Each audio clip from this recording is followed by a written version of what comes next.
This is part 2 in a series on the Book of Mormon that I'm doing.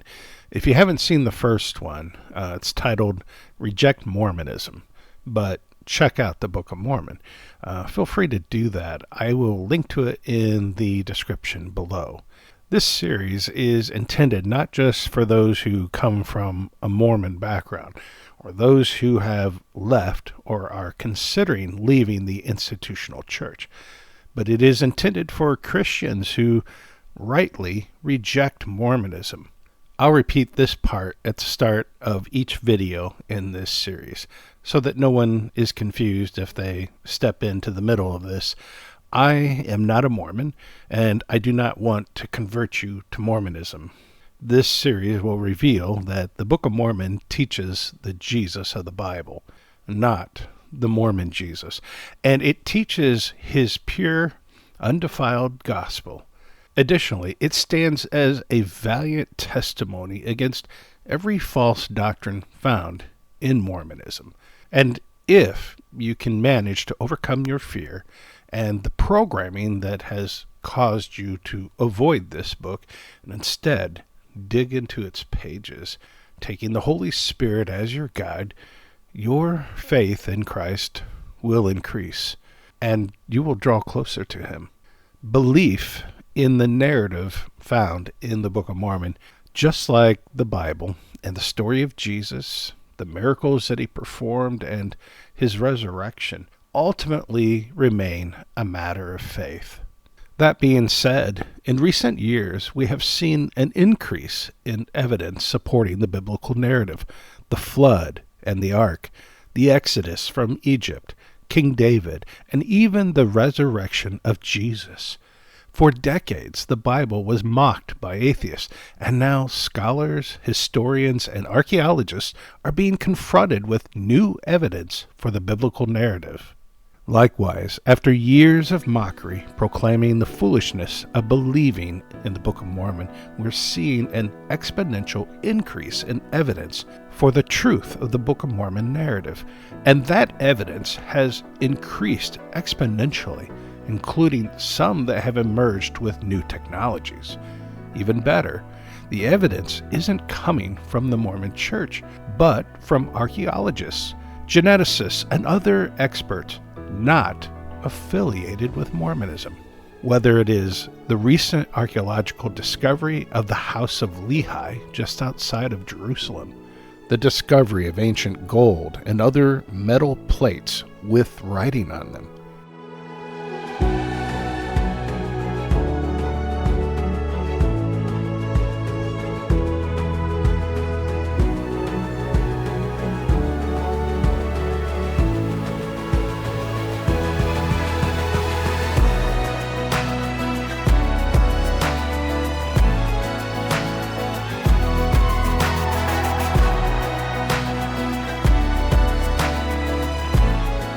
the archaeological discoveries in the U.S. in the last few decades that have reversed dozens of long-standing archaeological criticisms leveled against the Book of Mormon. Stylometry and AI analysis of authorship, revealing the different voices or authorship in the Book of Mormon text. The discovery of Hebrew chiastic poetry in the Book of Mormon text. The validation of prophecies found in the Book of Mormon that have come to pass since its publication. And many other discoveries have begun to not only vindicate the Book of Mormon, but build a case for it, even as we see continuing discoveries validate the Bible. We'll touch on many of the discoveries on behalf of the Book of Mormon in this series. As I say, I believe the evidence for the Book of Mormon is all around us. That is, if we are looking in the right place. But before we continue, I want to address a question that will naturally arise at some point. Does the actual location for the events in the Book of Mormon really matter? And the answer to that is only if you're looking for external evidence. biblical archaeology has become rather important to many people. But if archaeologists were looking for biblical evidence of Bethlehem, let's say, and they were looking for it in Germany, they would likely search in vain. The combined landmass of North and South America is around 8,000 times larger than all of the lands mentioned in the biblical narrative. So if you want to look for evidence of the Nephites, you're going to want to narrow your search considerably. According to Joseph Smith, the angel revealed that the Book of Mormon is the record of a people from the tribe of Manasseh that once existed in the Midwest of the United States. In one of his personal letters to his wife Emma, he revealed that the Nephites were the mound builders. So, as far as I'm concerned, it seems logical to begin our search there. And I have come to believe that the evidence for the Nephites does indeed exist in the Midwest, stretching from the Great Lakes and into the Ohio Valley all the way to Missouri. I've come to believe that we are literally swimming in evidence. We just haven't understood what we're looking for. The churches started looking to Central America as the Book of Mormon lands in the early 20th century, and that was the result of the discovery of ancient ruins there. The Mayans became the favorite choice. One problem with this is that the golden age of the Maya civilization lasted from approximately 200 to 900 AD, which is long after the destruction of the Nephites.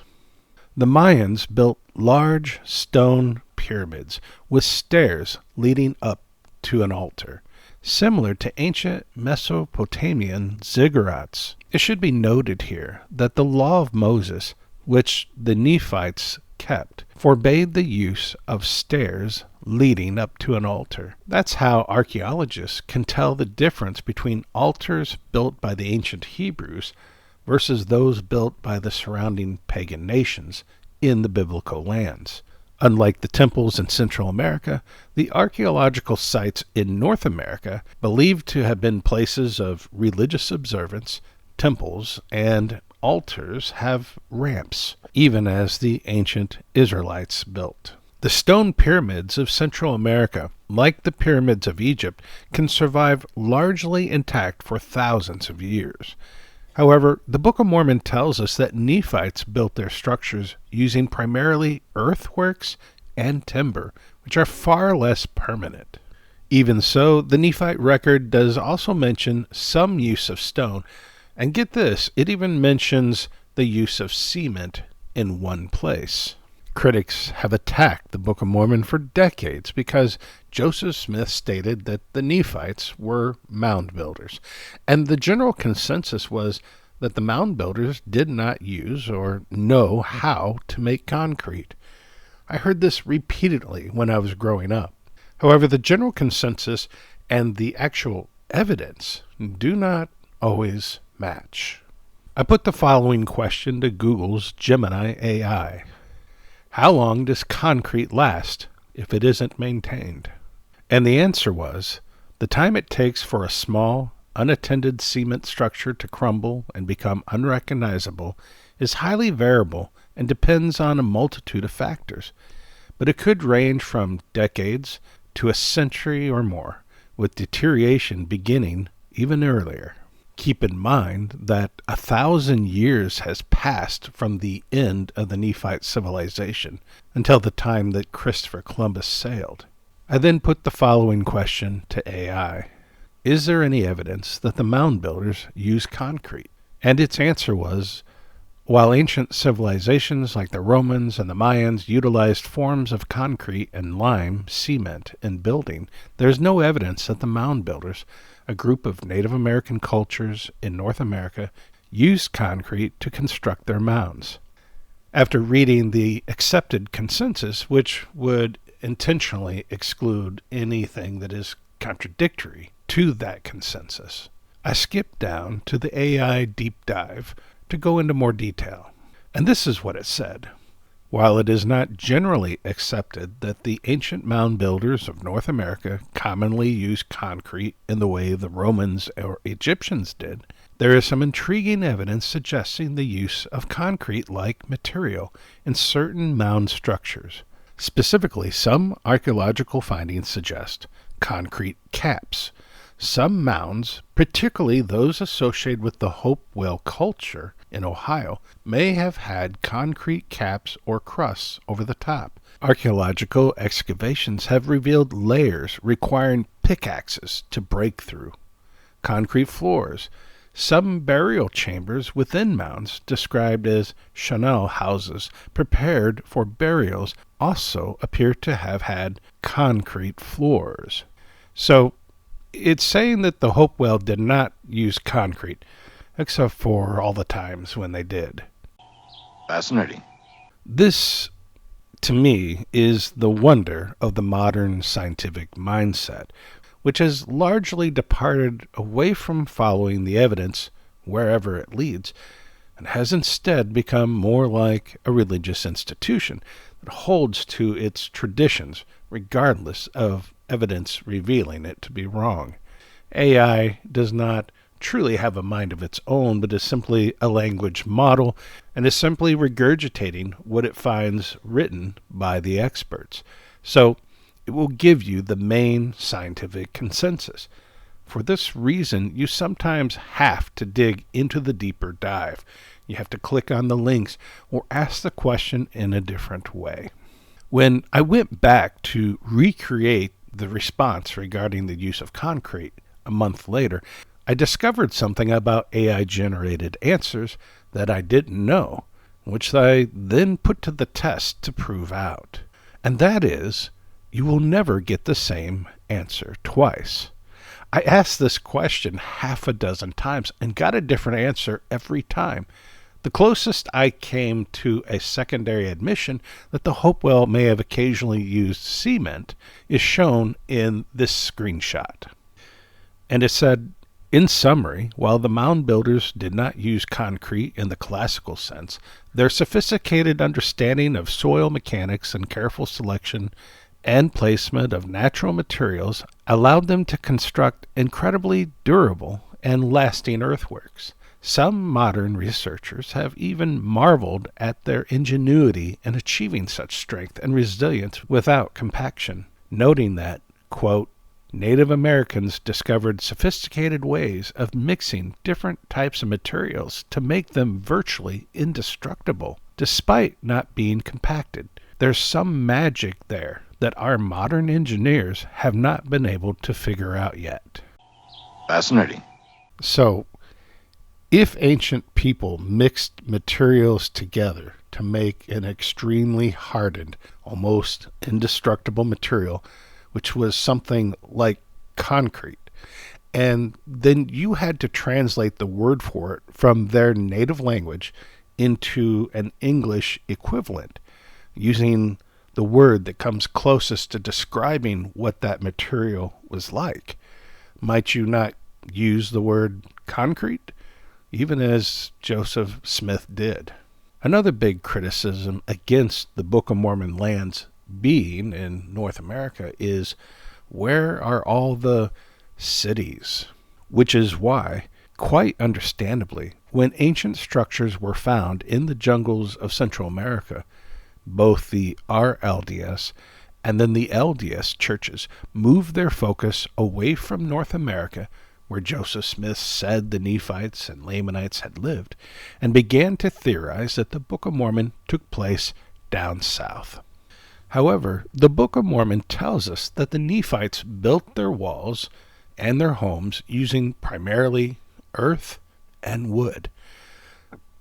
Their buildings, defensive structures, and cities were made of much less permanent materials than those found in Central America. In the biblical lands, there were significantly fewer trees than in North America. This is because the very cradle of civilization, the entirety of the Middle East, was crammed full of people and nations that used up many of these resources. Trees that were good for structures became more and more scarce. Solomon had to go to Lebanon to obtain lumber that would suffice. However, there was plenty of rock. So what material do we find most biblical walls and temples and cities and structures built with? Well, mainly stone. But here in North America, with fewer people eating up resources and millions of acres of forest stretched endlessly across the eastern half of this continent, timber was the most abundant and easily accessible resource available to the Nephites. I mean, just look at what the European American pioneers used to build in the 1800s, even though they were technically more advanced than the Nephites by more than 1,600 years. As I thought about the differences between stone pyramids and the structures that were built by the Nephites, mainly of earth and lumber, I decided to ask AI how long it would take a modern city, with steel skyscrapers, bridges, and freeways, if it were completely abandoned, before it would become completely unrecognizable as a city.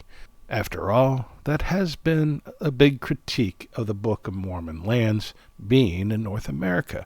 Where are all the cities? And the results that I got for the progression of decay for an abandoned modern city would be within 3 to 5 years, water damage and lack of basic repairs would quickly lead to visible deterioration, especially in buildings with leaky roofs. Within decades, plant life, particularly vines and trees, would begin to colonize cracks in pavement and buildings, further accelerating decay. Buildings would start to crumble and become structurally unstable. Within a century or two, depending on the climate and construction, buildings could become heavily decayed or even collapse, with nature increasingly dominating the landscape. The city's structure might still be recognizable from the air, but less so from the ground due to vegetation and overgrowth. Before a few centuries, structures would likely have degraded into rubble mounds, with nature having fully reclaimed the area. It would take a skilled geologist to discern the origins of the remaining debris. According to these calculations, a modern civilization that builds structures with materials that should last longer than simple earth and timber would mostly disappear and be unrecognizable after just a few centuries. It has been 1,640 years since the demise of the Nephites. At this point, it seems plausible that we might not find any trace of the Nephites.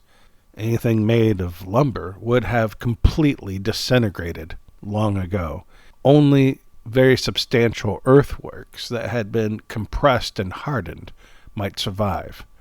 So what do we find throughout the Midwest, in the very places that Joseph Smith said the Nephites dwelt? According to Google's AI, archaeologists estimate that there were over 1 million mounds that once existed, with approximately 100,000 still remaining today. We have no idea how many cities and population centers existed, but we do know that these sites varied greatly in size and complexity, ranging from small, isolated sites to sprawling urban centers. The Natural Resources Conservation Service estimates that there are currently about 26,000 Adena and Hopewell archaeological sites here in the U.S. There are thousands of earthen-walled structures stretching from Ohio to Missouri. Recent discoveries have revealed that many of these earthen walls used to have post holes along the top of them, showing that wooden posts had once protruded up from the earthen walls, serving to heighten these defensive walls. Some of these posts appeared to serve as support for defensive towers. Of course, these wooden posts, walls, and towers would have rotted away and disintegrated into dust long before the first Europeans came here. The Hopewell also dug ditches in front of these walls, not behind them, for strategic purposes. The ditch not only provided earth for the wall, but it created a trench that made it more difficult for the enemy to climb up.